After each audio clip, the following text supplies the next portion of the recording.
Dzień dobry wszystkim widzom, a tak naprawdę to w sumie dobry wieczór. Godzina 5:45, wydanie specjalne z BMW Expert. Będziemy nagrywać o skrzyni biegów i o odkryciach, jakich dokonał Adam. O, chyba go słyszę nawet. Tak, to jedzie Adam na pewno.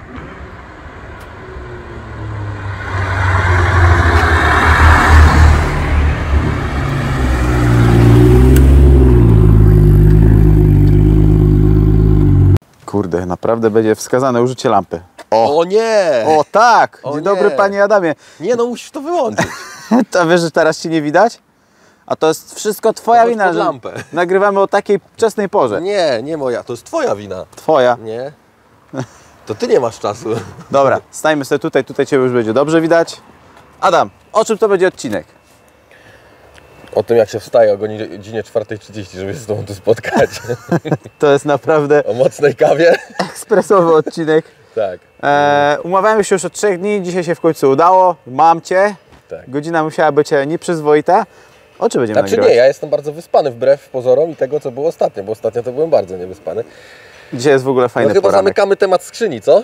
No właśnie, to jest przełomowy odcinek tak naprawdę, dlatego że i ty dokonałeś jakichś postępów, zarówno w swoim samochodzie, jak i we współpracy z Tak. Maxeku. Dokładnie Chwal tak. się. No. Chwal się.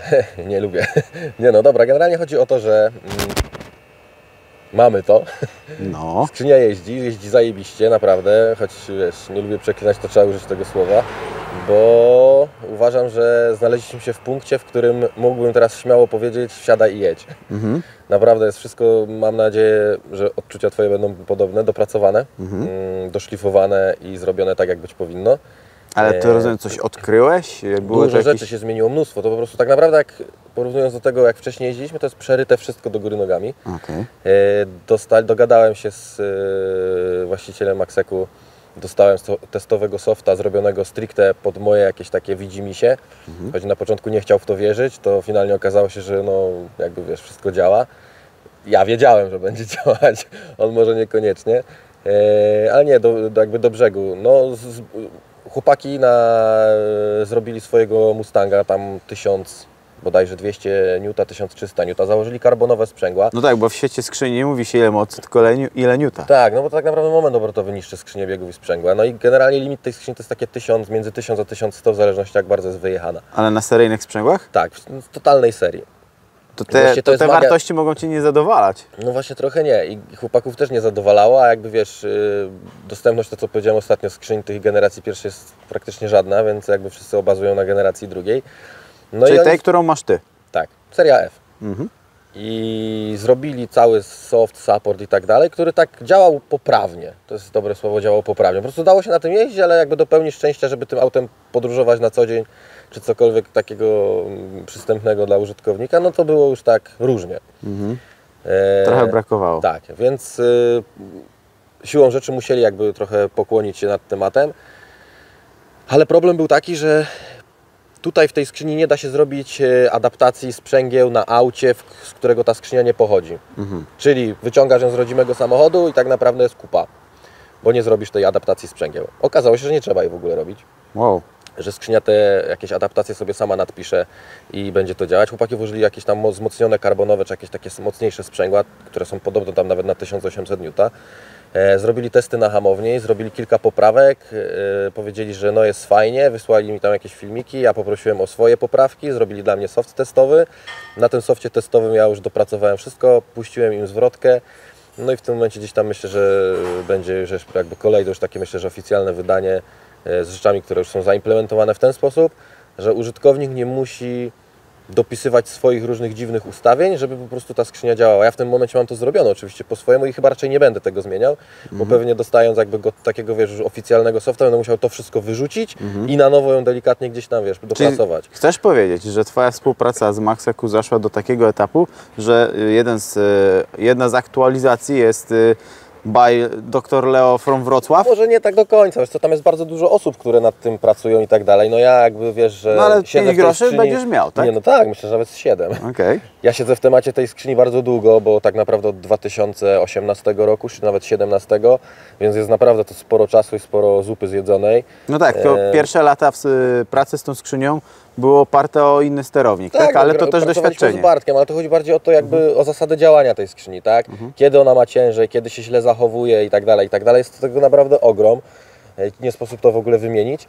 Więc jakby mając już taką elementarną, podstawową wiedzę, gdzie, co i jak i piszczy, no można było jakby już nad tym się skupić i popracować, tak? I wiesz, na przykład różnice między tymi generacją pierwszą a generacją drugą są naprawdę duże i tak naprawdę teraz to zauważam, pracując na seryjnym kompie, bo mając jakby standalone, gdzie sobie wpisujesz swoje wartości, tutaj ciśnienie takie, tutaj takie, tutaj takie, tego totalnie nie odczuwasz. Po prostu skrzynia jak skrzynia, element wykonawczy, tak? Tak jak łożysko w kole, które się musi kręcić, tak skrzynia, która musi włączyć bieg. Natomiast jeśli już dostajesz oryginalny sterownik, który robił Bosch i masz generację pierwszą, generację drugą, to nagle się okazuje, że to jest w ogóle zupełnie inna bajka.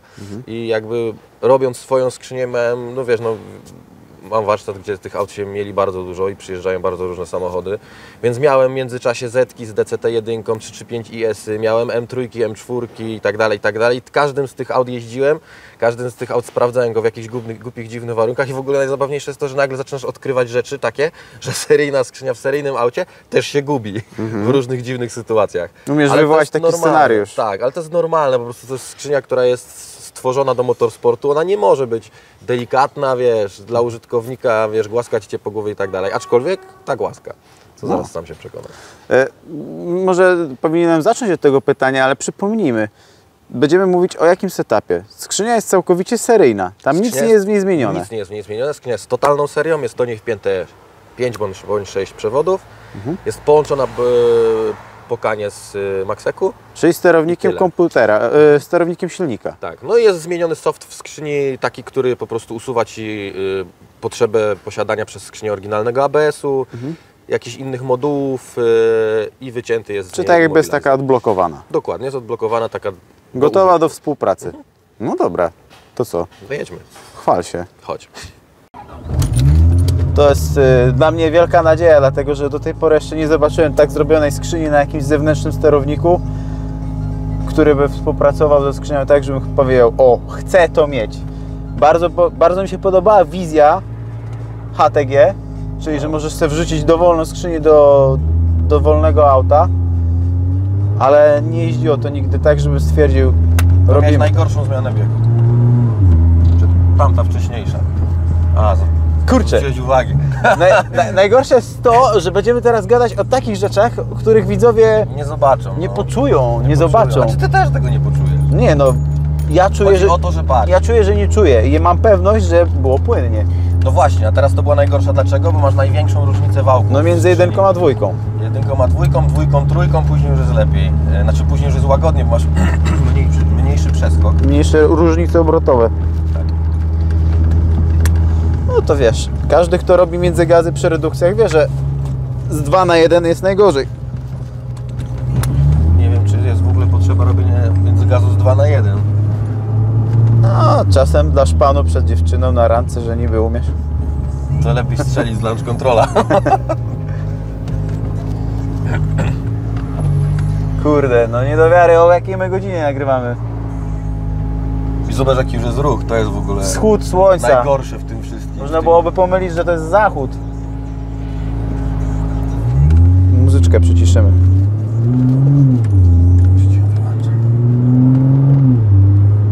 Opowiadaj, na co my mamy zwrócić uwagę. Nie wiem, stary, no jeździ tak seria. No ty dobrze wiesz, na co zwrócić uwagę. Jak wsiadasz do auta, to jest źle, to jest źle, to jest źle, od razu no dobra, to pierwsza rzecz, szarpie? Nie szarpie. Pytania do Ciebie. Nie szarpie. Nie szarpie. Czujesz, jakby wbijała biegi z jakimś takim, nie wiem, opóźnieniem, albo że ja tu klikam i czekamy, a ona dopiero za chwilę bieg bije? Nie, też nie. Kolejna rzecz, nie wiem, czujesz, żeby motor się na tyle gasił, że wypycha Cię z fotela chociażby trochę? Nie, absolutnie. Ani w tą, ani w tą, w sensie nie przebija obrotów. Tak. No. Mów. No chciałem powiedzieć, że nie ma żadnego przyspieszenia, ani w tą, czyli dokładnie. Trafia z obrotami. Nad tym pracowałem najdłużej. Aha. Jedziemy, mamy 6. dodaję lekko gazu i redukuję na 5. To już jest 5. Tak. Co ty gadasz? A teraz pokręci więcej, patrz, jedziemy dalej na 6, daję pół gazu. Czekaj, może wyjedziemy z tego winkla.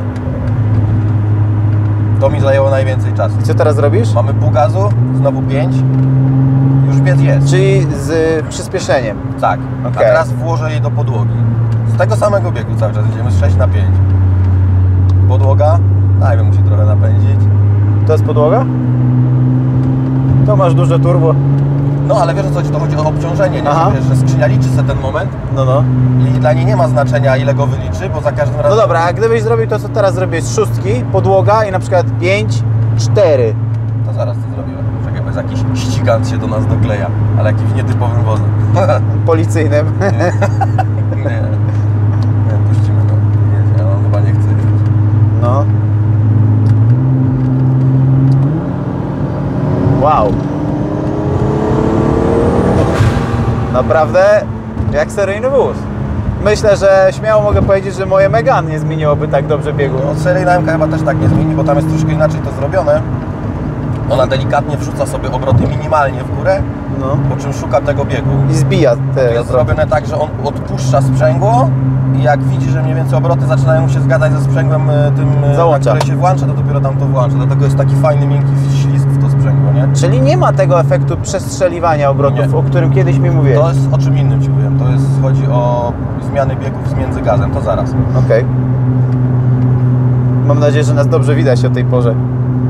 No tak. Czekaj, kliknę se.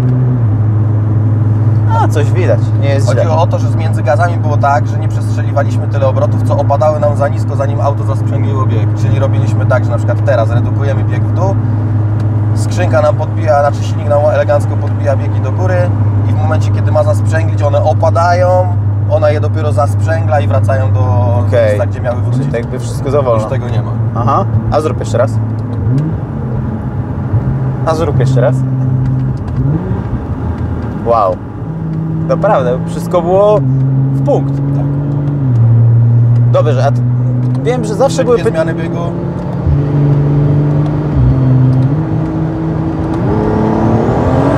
Wow, co nie? Ty chyba nadal jesteś z tego dumny, bo widzę, że się uśmiechasz. Powiem Ci więcej, w ogóle znalazłem taką fajną rzecz w Max-Eku, No. która liczy przebieg auta. Zgadnij, ile zrobiłem od momentu Max-Eku tym autem, kilometrów. Kiedy go założyliśmy? W kwietniu jakoś wyjechałem ten samochód? No myślę, że to już jest ponad 10 000 dawno temu. Nie no, nie aż tak. Aż tak nie jeździsz? W koło komina jeżdżę tylko, do pracy. No dobra, no ty to świr jesteś, siadasz codziennie z laptopem i Ponad jeździsz. 5. 5000, okej. To i tak dużo. No. Bo to jest, wiesz, wóz, którym ja bym prawie w ogóle nie jeździł. Chuchał, dmuchał i na lawetę wrzucał. No widzisz, on ma jeździć. To jest w tym aucie najlepsze, że on ma po prostu jeździć. Kurde, naprawdę to dobrze działa. I co, chcesz powiedzieć, że na przykład kupuję sobie taką skrzynię jak ty, do Zetki. Tak. Max-Eku, żeby wystroić samochód na Max-Eku. Patrz, to jest jeszcze, poczekaj, to będzie działać? Poczekaj, bo teraz mam taką sytuację. Redukuje sama skrzynia z 5, my się zatrzymujemy. Jesteśmy w manualnie. automacie. Patrz, ona zbija i 4, 3, 2. I zatrzymamy się, wbije dopiero 1. Teraz mógłbym z 2 odjechać. Zatrzymam się. 1. I jest 1. Czułeś coś? Nie. To Widziałeś, wrażenie, nie zwróciłeś uwagi. Widziałeś, co wiesz, się dzieje z obrotami, nie zwróciłeś uwagi, bo ci nie właśnie chciałem powiedzieć, że... Cały czas stoją na 1500, ta skrzynia jest tak leciuteńko zasprzęglona, tak bardzo Aha, delikatnie. bo to wiesz, takie wrażenie było teraz, jak to mi Jakby pokazywałeś. automat redugował. Jakby wcisnął sprzęgło i on tylko sobie lewarkiem zmieniał biegi, ale było wysprzęglone. I tak i nie, bo jak wrzucasz biegi lewarkiem, to obroty ci leżą na jałowych. No tak. A on tu trzymał te 1500 cały czas, czyli delikatnie były te sprzęgła nabite mimo wszystko. Aha. No, drodzy widzowie, ciężko będzie Wam to pokazać, chyba że zaraz wezmę drugi telefon, nagramy może obrotomierz, ale naprawdę fajnie chodzi ta skrzynia. No ja powiem Ci, jestem strasznie zajarany i mówię to oficjalnie już. Może wiesz co zróbmy? Zróbmy tam na tamtych światłach nawrotkę, już zacznijmy powoli Może wracać. skręcimy gdzieś w boczną drogę po prostu, nie musimy tymi arteriami głównymi z tymi ludźmi się tu mijać. No nie, no pewnie, oczywiście. I spróbuję nagrać coś obrotomierz, bo Dobrze. przynajmniej będzie widać, co się dzieje, tak? Tak, zdecydowanie tak. A myślę, że to po nas mało jest widać, czy jest bardzo dobrze. Nie widać zadowolenia na naszych twarzach? No nie, chodzi o to, że nie ma tak. No. Więc znaczy nie wiadomo, kiedy ten bieg został zmieniony. Dobra, a wracając do mojego pytania. Wrzucam Maxeku do Zetki, wrzucam sobie taką skrzynię do Zetki. Patrz teraz, jeszcze raz o tym co mówiłem. Patrz. No jest, 1,5, 1400. Cały czas pod 1500. Cały czas zmienia. Aha. Tak delikatnie tylko operuje. No bo to wiesz, ona ma lekko przybite sprzęgło olejem, znaczy napite sprzęgło olejem i... Czyli co, jakbyś po prostu nagle dodał gazu, to ona już jest w jakimś stanie gotowości. Tak, i właśnie to jest jeszcze jedna rzecz, którą wymyśliłem jadąc do pracy, od której tak naprawdę zapomniałem, bo to są takie sytuacje, które się ciężko je wywołać, ale zdarzają się. No. Kiedy na przykład właśnie ona jest w trakcie redukcji biegu, a ty nagle chcesz odjechać. No właśnie. Trzeba uśpić pedał gazu na ten moment, nie? Czyli po prostu zrobić tak, żeby dopóki on nie wbije tego biegu, żeby pedał twój gazu był tak zwany martwy, czyli on nie reaguje przepustnica na niego. Okay. Robi się to po to i tak jest chyba w ogóle w seryjnym aucie zrobione. Mówię chyba, bo tego nie sprawdziłem, bo to mówię, wymyśliłem to pół godziny temu. Czyli to nadal właśnie... wymyślasz kolejne rzeczy. No ale to są już takie naprawdę, widzisz, no ciężko to nawet właśnie tego nie używasz w życiu codziennym. Nie wiem, sytuacja na drodze, ktoś ci wjeżdża, ty hamujesz, nagle chcesz go ominąć, chcesz odjechać. No dobra, ale usypiasz ten pedał gazu, żeby on od razu nie zareagował. Tak, bo chodzi o to, że jak ona jest w trakcie wbijania biegów, no to wiesz, jakby silnik robi swoje, tak? No tak. Więc fajnie byłoby mieć taką możliwość, żeby dać jej ten czas na tą zmianę biegów, żeby dać jej ten power band, że ty sobie zmień spokojnie ten bieg, a ja na ciebie poczekam, a kiedy ona ma power band tak zwany czasowy, to robi to dużo szybciej.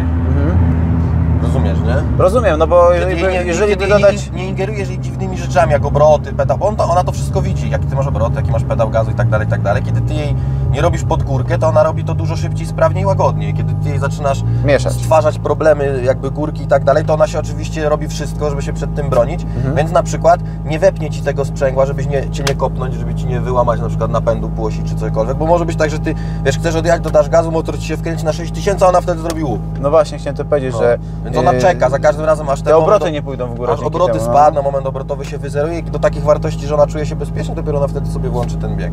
Więc dając jej te możliwości, jakby stwarzając jej środowisko pracy tak, jak ona powinna mieć, jakby chciała, tym samym przyspieszamy i wyłagadzamy całkowicie jej pracę. No, wow, ja jestem pod wrażeniem, bo to naprawdę chodzi tak jak powinno. Tak. Ja mogę to z czystym sumieniem powiedzieć, że w końcu...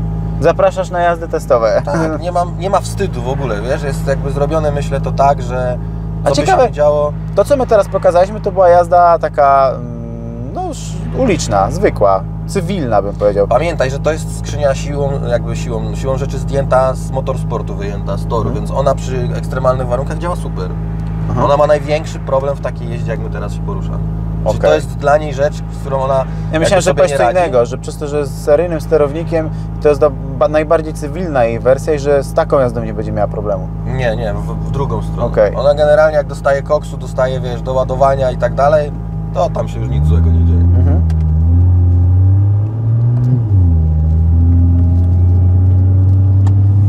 I to był odwieczny zawsze problem w tych skrzyni, że widzisz, oni je wycofali z produkcji właśnie dlatego, że ludziom się nie podobało, jak te skrzynie działają w takich autach na co dzień po prostu. Nagram sobie twój obrotomierz trochę. Tak jak teraz na to robisz. O, teraz tak trafiliśmy. Dobra, to teraz jedziemy z dwójeczki.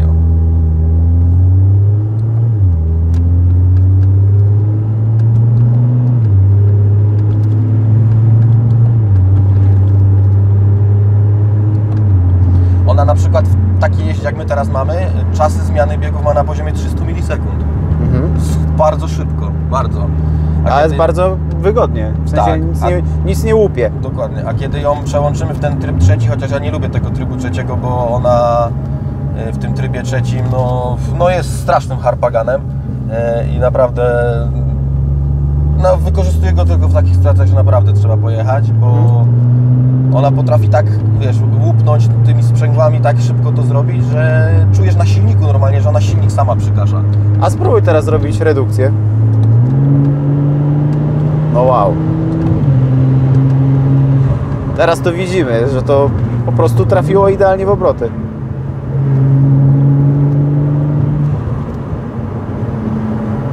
No wybrałeś fajną, krętą drogę, także jest okazja powachlować biegami. Tak.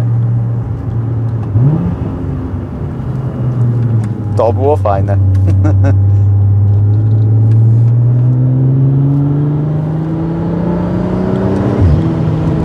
Teraz jedziesz w automacie już? Nie. Ty wbijasz biegi? Cały czas. Okej.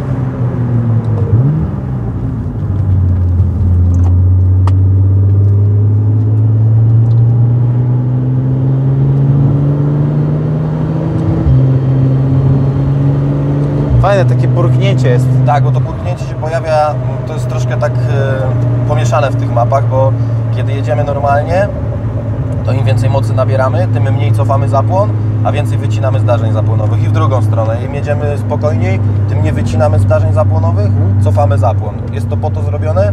Pamiętasz, jak Ci wtedy mówiłem, że cofam zapłon, zaczyna skrzynia mi dziwnie biegi zmieniać. Doszedłem do tego, dlaczego tak było. Tam po prostu był przelicznik z mapy tak zrobiony, że z kąta z wyprzedzenia zapłonu skrzynia sobie liczyła moment obrotowy i w momencie, kiedy my cofaliśmy ten zapłon, ona widziała mniejszy moment, podawała mniejszy moment, znaczy Maxeku widziało mniejszy moment, podawał mniejszy moment na skrzynię biegów, siłą rzeczy skrzynia używała mniejszych ciśnień, dlatego zaczynała się ślizgać i tak dalej, nie? Czyli też znalazłeś wyjście z tego. Tak, dokładnie. Dlaczego jest tak zrobione? Dlatego jest tak zrobione, że cięcie zapłonu, wycinanie zdarzeń zapłonowych jest dużo szybsze. I ja na przykład mogę wyciąć zdarzenia zapłonowe na 0,06 sekundy, 0,07 sekundy i tym samym nie stracę na wigorze silnika. Natomiast jak wycofam mocno zapłon, bynajmniej tak tu jest, może w innych przypadkach, w innych samochodach tak nie jest. Ja mówię, co jest tu w tym konkretnym samochodzie, w tym przypadku. Jeśli wycofam mocno zapłon, to czuję, że po prostu to auto tak, wiesz, za długo zgaśnie i zanim wstanie, no to trwa, tak? Ty już kiedyś to tłumaczyłeś, jaka jest różnica między cofnięciem zapłonu, a wycięciem zdarzeń zapłonowych. Czyli tak naprawdę zapłon został ten sam? Tak. Tylko? Na przykład inaczej, im mamy większe doładowanie, tym tego zapłonu cofamy mniej. Dla przykładu, jeśli jedziemy sobie takim cruisingu, to cofamy gdzieś plus minus około 20 stopni w tył na moment, rampą wchodzimy z powrotem, czyli to nie jest takie wyłączenie, włączenie, tylko jest wyłączenie szybkie przez jakiś okres czasu, który sobie sami liczymy z czasu zmiany biegów przez skrzynię, po czym wracamy rampą, czyli narasta ten zapłon z powrotem sobie tak, wiesz, schodkami jakby, nie? No. Nie jest tak, że wiesz, włącz, wyłącz. Natomiast jeśli chodzi o zdarzenia zapłonowe, to one są kwadratem, czyli jest wycięcie i włączenie. Czyli jest takie zero-jedynkowe. Dużo szybsze, tyle że agresywniejsze, gwałtowniejsze, ale dzięki temu po prostu przy takiej, wiesz, szybkiej zmianie biegów my mamy ten czas, wiesz, pstryk, pstryk, pstryk, pstryk, włączasz te biegi po prostu, nie? Można by to porównać jak coś analogowego do coś cyfrowego. No mniej więcej tak. Okej. Kurde.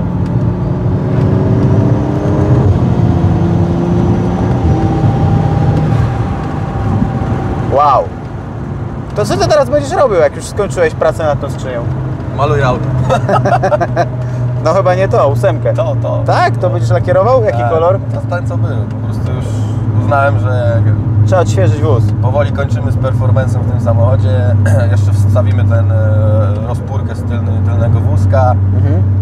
Uruchomimy sobie metanol i takie duperele, ale już nie będziemy raczej tu grzebać jakichś, nie wiem, chorych akcji robić. Czy można powiedzieć, że auto powoli dobija do statusu wóz gotowy?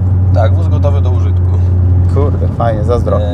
I co? I generalnie chcę odświeżyć lakier, bo jakby przez te wszystkie lata, od kiedy jest czerwony, ten silnik był tyle razy wyciągany z tego auta, środek tyle razy rozbierany, to wszystko było tyle razy, wiesz, modyfikowane, coś zmieniane, dokładane i tak dalej, że no po prostu no jest zużył się. W średnim stanie, tym bardziej, że wiesz, to doszła maska, była pomalowana, doszła klapa, była pomalowana. Są różne cienie. No i widzę, ja to widzę, może tego nie widać, ale ja to widzę, jak ja to widzę, to mnie to po prostu... No właściciel zawsze widzi więcej.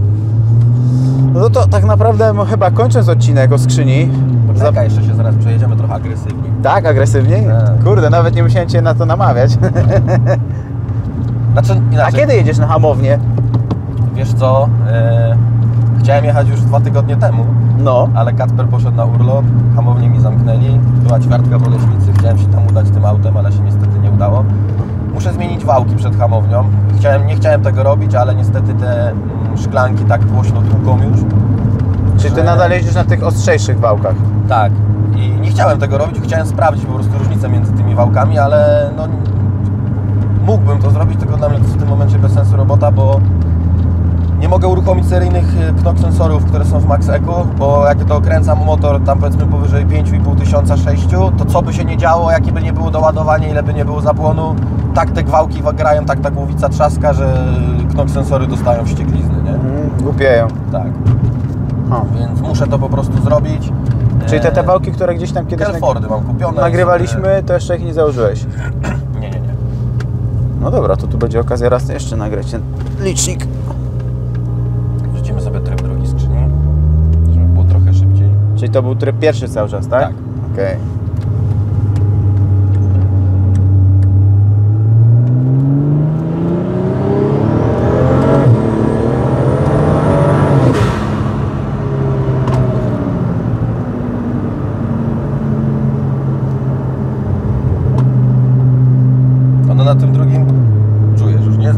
No, już było bardziej twardo.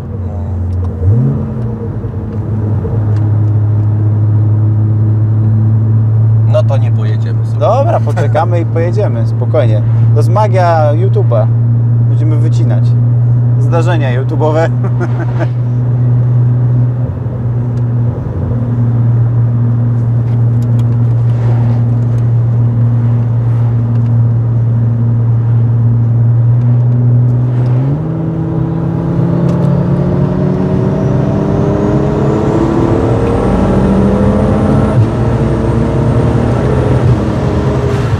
No, inne są zmiany. Czujesz je? Już się czuć, tak. Nie czujesz tego jako takie, wiesz, jakieś kopanie w napęd czy coś, tylko to wszystko się nakłada. Ale to wszystko nadal jest przyjemne. To jest takie typowo motorsportowe. Nie jest przesadzone. Tak, jest twardsza zmiana biegów, jest wycięcie zapłonu, jest jakieś tam purchnięcie w wydech. Wszystko się zgadza, nie? No dobra, będziemy mieli czerwone światło, więc będzie okazja do jakiejś redukcji.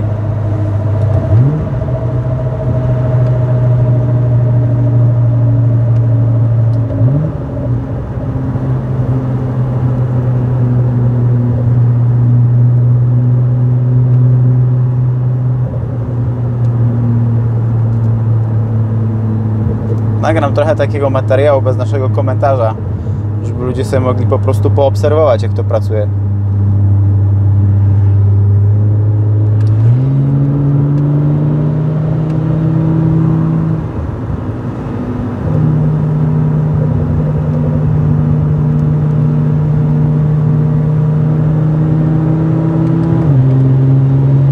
Pojedź w prawo i wracamy. Ja muszę na Warszawę lecieć. No tak, zapomniałem. No właśnie. Że to tobie się dzisiaj spieszy. Jak zawsze zresztą. Mogliśmy jechać prosto na światło, się zawinąć. Ja wiem, to samo by było. A spoko, tu będzie okazja i zahamować do zera i ruszyć. Dlaczego przełączymy w tryb cywilny? Czyli tryb pierwszy z powrotem. Normalny, nie? W lewo jedziemy. No i teraz ja będę mówił, jakie biegi mamy, nie? Po kolei jest 5, hamujemy. Tu masz biegi 4, 3, 2. Widzimy to, że on tam trzymał te obroty okolic 1500. No i redukował biegi. Tak. Zadowolony i dumny? No nie, no ja tak, a ty? Ja powiem Ci, jestem pod wrażeniem. Naprawdę zrobiłeś bardzo duże postępy względem tego, co było wcześniej. Wcześniej to jeździło tak, że było ok. Tak. Można było powiem jeździć. Tak, to już jakby wiesz, normalnemu zjadaczowi chleba by to totalnie nie przeszkadzało. No ja jestem upierdliwcem i ja wiem, że ja po prostu... Nerwica natręctw. Nie, po prostu jak Wczoraj coś dwójka jest, źle weszła. Jeżdżę z laptopem. chodzi o to, że jak już coś jest, to niech to działa. Chociaż ostatnio się na przykład z tego śmialiśmy z Gustawem, że uruchamiałem kontrolę trakcji i mówię, kurde, to jest piękne w tym sterowniku, że jak po prostu tam coś jest, to coś działa. Nie ma tak, że jest i działa trochę. Beta version. Znaczy beta version to była jedynie skrzynia, ale oni o tym jakby mówili wprost, że jest to wersja testowa do użytku jakby takiego, wiesz, każdy dla siebie. I nikt nie miał jakby z tym problemu, ale chodzi mi o jakieś takie typowo sterownikowe tematy, nie? Jakieś, wiesz, kontrola trakcji, power management, czyli redukcja mocy po launch controlu, to wszystko po prostu działa, nie? No jestem ciekawy, o co by widzowie mogli się przyczepić po tym materiale, na którym no naprawdę staram się pokazać, jak to chodzi. Widać obroty, widać biegi, widać ten brak przeciążeń, że normalnie sobie podróżujemy. Jedynym przeciążeniem jest twarde zawieszenie. No tak. Chociaż i tak nie jest złe. Nie, u Ciebie nawet fajnie pracuje. Widać, że ta skrzynia sobie dobrze radzi, no. Nie, no ja po prostu, wiesz, lubię jak na przykład nic mi nie tłucze w napędzie, wiesz, nie wali mi tam, nic nie szarpie. Teraz ma najgorsze warunki według Ciebie, czyli ruch uliczny, jedziemy do pracy, Tak. korki.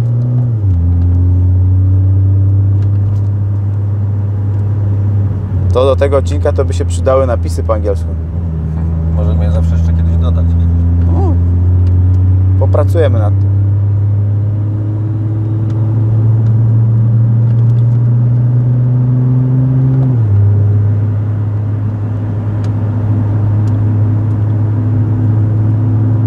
Tryb automatyczny też działa, co prawda ja w ogóle nad nim się nie skupiałem, bo to jest jeszcze inna historia, ale jest, no działający. I działa to, co Ci ostatnio mówiłem, to zrobiłem sobie, masz ten tryb, jedziemy równo, patrz, bije tryb szybszy i już bieg leci w dół, nie? Jest redukcja z automatu. Tak. I teraz jedziesz w automatycznym. Tak, trójki nie... No widzisz, on sam se redukuje już z podbiciem gazu ze wszystkim, nie? I tak widać, że przestrzelił te obroty, ale nic nie zaszarpało, nic nie poczuć. To, że przestrzeli, to jest okej, to jest normalne. Aha. Po prostu międzygaz, tak? No to tak. ma działać. Chodzi bardziej o to, że jak już przerzuci te obroty wyżej, to żeby nie spadł poniżej tego, gdzie jest punkt zasprzęglenia, tak? I tak nie było. No czy tak było, dokładnie jak mówisz. Nasz automat. Jedziemy cały czas w automacie? Tak. Na drugim trybie, nie? Jak włączę ten pierwszy, no to on wbije bieg jeszcze niżej. A nie wbije, bo już jedziemy na 7. To już jest najwyższy bieg. Tak. No ten tryb pierwszy to jest taki turbo leń, nie? To jest taki naprawdę leń, że aż mnie czasem irytuje, nie? On trzyma stary 1500 obrotów cały czas. 2000 on zbija bieg, zmienia bieg. To jest po prostu taki turbo ekonom, nie? Chociaż ciężko mówić tu o ekonomii w tym aucie, ale chociaż ona się stara. No ale to też sprawia przyjemność, że masz taki lazy. Tak, patrz, teraz redukcja w automacie z gazem. Dwa biegi w dół teraz były. Masz 7. Wszystko pracuje jak należy, perfekcyjnie. 7, czekaj, zwolnię. Tutaj jest ograniczenie. 6. 5. Wszystko sam robi. Tak. Ale się cieszę, że to nagrywamy. Że to się udaje uchwycić. Że to działa. No, działa. Bardzo fajnie działa. Jestem z siebie bardzo dumny, zadowolony z tego, co zrobiłem, bo spędzało mi to naprawdę sens powiek i poświęciłem tego od groma czasu, naprawdę. To nie jest tak, że wiesz, ja sobie usiadłem, ja tu sobie wpiszę 5, wpisałem 5, ty działa. Nie, to jest rycie, jeszcze raz rycie. Non-stop inne mapki, non-stop z innych wartości wychodzenie. No, masakra, nie? To... Tam jest w sterowniku zrobione około 12 map, takich korekcyjnych, które przeliczają sobie poślizgi sprzęgła, które liczą sobie z prędkości obrotowej silnika, prędkości kół, różne korekty z lambdy, z doładowania, z kąta zapłonu, z kąta wychylenia przepustnicy, ze wszystkiego różne wartości. To są po prostu cyfry i z tych cyfr po prostu ubieramy choinki. No dobra, wracamy już powoli na warsztat, także przychodzi nam do pożegnania. Adam, bardzo dziękuję za przejażdżkę o tak młodej godzinie. Jeszcze Dla mnie normalna. Ja jeszcze do Warszawy jadę teraz. Wiem. A zanim do Warszawy składam ten odcinek, tak żeby jeszcze dzisiaj widzowie go mogli zobaczyć. A mój komentarz, moja opinia, która no wiadomo będzie mocno subiektywna. Chciałbym mieć taką skrzynię w swoim którymś samochodzie. Dawaj mnie ten samochód na warsztat. No tak, tylko żeby to jeszcze kosztowało tylko 5 zł. No. Ale nie jest tak, że coś mnie razi. Wszystko jest fajnie. No, mi się też podoba bardzo. Wiesz co, generalnie jest tak, że siadasz i jedziesz, nie? No naprawdę. No mówię, jedynie są takie sytuacje jakieś głupie, znaczy mogą być, których widzisz, nawet nie był w stanie wywołać, choćbym chciał, ale jeszcze to się dorobi. Znaczy, dzisiaj to jak gdyby zaczynać od tego, co jest. Nie, no to nic więcej gdzieś, sobie nie gdzieś potrzeba. coś wyłapać, ale ty później byś to na przykład poprawił, to i tak można śmiało w to iść. Nie, no tak, wiesz, no dlatego ja Ci mówię, ja jestem pedant i brzydko mówiąc, jestem trochę pierdolnięty na tym punkcie, bo no u mnie musi to po prostu działać i koniec, no. Jak coś gdzieś mi tam czasem pyrknie, szarpnie, to musi być... Ty już siedzisz z laptopem. Ja już się irytuję, musi być po prostu dobrze, nie? Dobrze. No jest to dobre, jest to złe, no dzięki temu widzisz, masz produkt, który po prostu działa, tak? Cały czas jedziemy w automacie, ona sama zmienia biegi. Masz na 3. Wszystkie te zmiany były... Nie było ani jednej złej zmiany. No nie. Dobrze, no też nie byłbym sobą, bo kończymy odcinek, jesteśmy już prawie pod Twoim warsztatem. Adam, co zmieni? Jak to co? Nie byłeś Nic. na Rychtalskiej? Nic. Nie, stoi do przytopu naszykowane. Na czym stoimy? Bo widzowie niestety, no pytają mnie, no to ja muszę pytać Ciebie. Nie no, dzisiaj wysyłam Twój nastawnik do... Dalej nie wysłałeś. Nie wysłałem. Wysyłamy dzisiaj Twój nastawnik do EcoMastera, żeby zrobić... Żebyś Ty był taki, wiesz, jak z tymi biegami. Źle zmienił i nie mogę spać. Nie wysłałem nastawnika do mnie i nie mogę spać, a Ty śpisz dobrze. Ja śpię dobrze, bardzo dobrze. Czyli zaczynamy od wysłania nastawnika do EcoMastera. Dlaczego? No, chłopaki muszą zrobić nam całe sterowanie elektrycznego Westgate'a. Więc tak naprawdę, no co, wysyłamy, czekamy, wróci, działamy. Piąteczka. Obiecuję. Pozdrawiamy widzów, dajcie znaka, jak wasze wrażenia z jazdy automatem wykonanym przez Adama i Maxeku. Dokładnie. Cześć. Fajnie. Kurde, jakby trochę jaśniej, co? Zdecydowanie.